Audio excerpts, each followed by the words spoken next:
Shalom. Sugeng pepanggihan malih wonten ing renungan patinan GKJ Purwantara dinten menika Jumat 21 Agustus 2026 dening Asri Lesningati. Sumangga kita nyawijikaken wekdal anggenipun kita badhe ngraos-ngraosaken sabda pangandikanipun Gusti ingkang waosanipun kula pendhet saking Jabur 9 ayat 1 ngantos dumugi 17. Lajeng natsipun saking Jabur 9 ayat ingkang kaping 11. Mekaten suraosipun. Laminipun gesang kawula sedaya menika 17 taun. Dene menawi kawula sami kiyat 18 taun.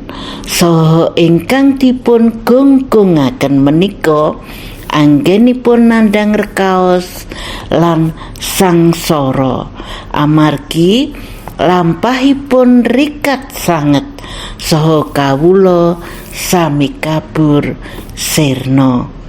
Rahayu tiyang ingkang sampun mirengaken sabda pangandikanipun Gusti lan dipun estokaken wonten gesang padintenanipun. Haleluya, amin. Jejer ing wanci menika umur, gesang lan kasantosan. Para kadang kinasih, limrahipun menawi tambah yuswa lan sangsaya sepuh ngalami marupi-rupi keluhan kadosta pegelinu, beseren, buyuten, gampil kesel, sakit mah, tekanan darah, kadar gula darah lan sak piturutipun.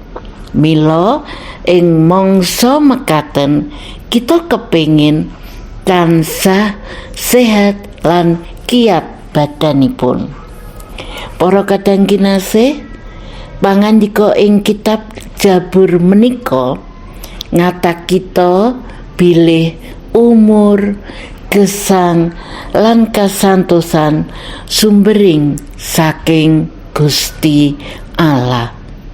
Mila minangka tiyang pitados kita namung saged sumarah saha atur syukur tumrap sedaya kanikmatan ingkang dipun paringaken dening Gusti. Amin. Sumangga kita pungkasi kanthi pandonga. Duh Gusti Allah Rama kawula, mugi kawula tansah saged atur syukur tumrap pakaryan paduka. Amin.